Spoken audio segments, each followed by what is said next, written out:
महाराज जी, कभी कभी मैं अपनी नौकरी और अपने भविष्य को लेकर असुरक्षित महसूस करता हूँ और ये असुरक्षा मुझे बहुत परेशान करती है। इस असुरक्षा को दूर करने क्या है कि जब तक भगवान का भरोसा नहीं होता तो जीव फिर अपनी हैसियत से चिंतन करता है तो उसे परेशानी हो जाती है कि अगर ऐसा हुआ तो फिर क्या होगा, अगर ऐसा हुआ तो क्या हुआ, फिर वो परेशान हो जाता है। तो हमें लगता है कि भगवान का भरोसा कर लो कि अगर ऐसा हुआ तो भगवान कोई नया रास्ता निकाल देंगे।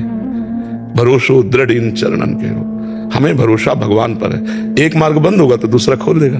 अच्छा, भगवान का भरोसा नहीं तो विचलित तो हो ही जाओगे फिर, क्योंकि संसार में जैसे आपका नौकरी के द्वारा पूरा परिवार पोषण हो रहा है तो मन में लगा अगर नौकरी छूट गई तो हम चिंतित हो जाते हैं अपने बोझा लेकर के। और यदि हम भगवान को ही बोझा दे दें कि आज जो मुझे नौकरी से ऐसे दिला रहा है कल वो हमारी कहीं और व्यवस्था कर देगा, तो आज निश्चिंत हो जाओगे आप।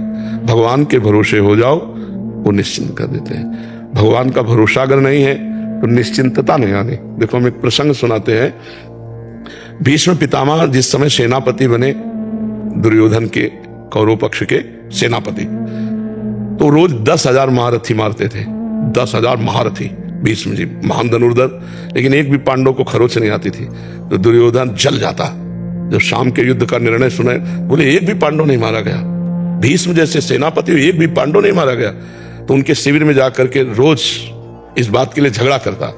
तो भीष्म जी भाव में आए तो 5 बाण निकाल के रख दिए और कहा कल मैं यदि जीवित रहा तो 5 पांडवों का वध निश्चित समझो।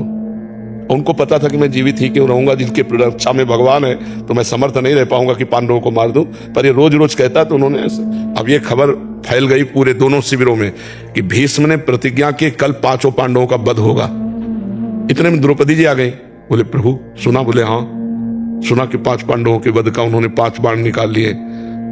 द्रौपदी जी का अच्छा अपने दासी के कपड़े लाओ। भगवान ने दासी के वस्त्र पहने।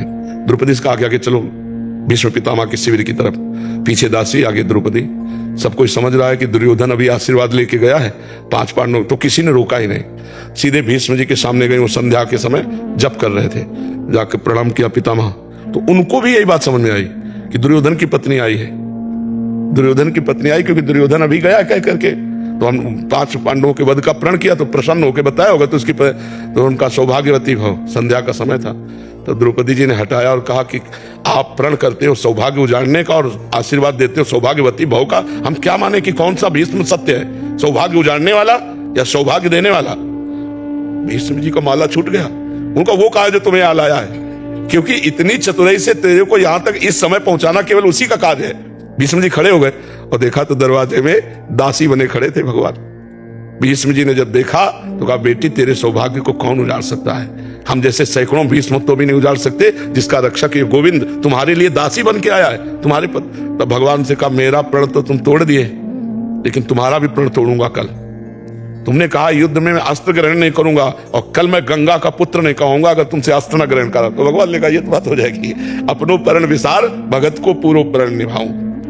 फिर भगवान से कहा कि प्रभु अगर जीवित रहा तो मैं बाण संधान करूंगा पांडवों के ऊपर। तो आप ये करना कि जो ही मैं युद्ध क्षेत्र में जाऊं कल तो सामने शिखंडी को खड़ा कर देना। शिखंडी आज भी मेरी दृष्टि में अंबा है और मैं स्त्री पर कभी बाण नहीं चलाता। इतने में अर्जुन से कह देना मुझे बाणों की सैया पे सुला दे। अब भगवान लौट करके आए तो देखा पांडव चैन से सो रहे हैं। तो पांडवों को जगाया। उनका भीष्म में प्रतिज्ञा की है 5 पांडवों को मारने की। बोले हाँ पता है। बोले तुम चैन से सो क्यों रहे हो? बोले जिसके तुम रक्षक हो तो चैन से हम सोए, आप खुद व्यवस्था करो। तो समझ रहे हो ना, अगर भगवान का भरोसा है तो चैन से सोगे, वो व्यवस्था खुद कर देंगे। और भगवान का भरोसा नहीं तो अपनी परेशानी अपनी जिम्मेवारी लेने पर हम परेशान हो जाएंगे, क्योंकि हम मनुष्य हैं। हमारी क्षमता ईश्वरीय शक्ति के आगे नहीं है। अगर ईश्वर का तो ईश्वरीय शक्ति के आगे किसी का ऐसा नहीं कि कार्य बिगड़ जाए, सदैव बनते ही पाया गया है। तो आप भगवान का भरोसा लीजिए, चिंता मत कीजिए, थोड़ा नाम जप कीजिए और भगवान के आश्रित रहिए कि होगा वही प्यारे जो राम जी को भाएगा। और राम जी है मंगल भवन अमंगल हारी। अमंगल हो नहीं सकता, हो ही नहीं सकता, तो इसलिए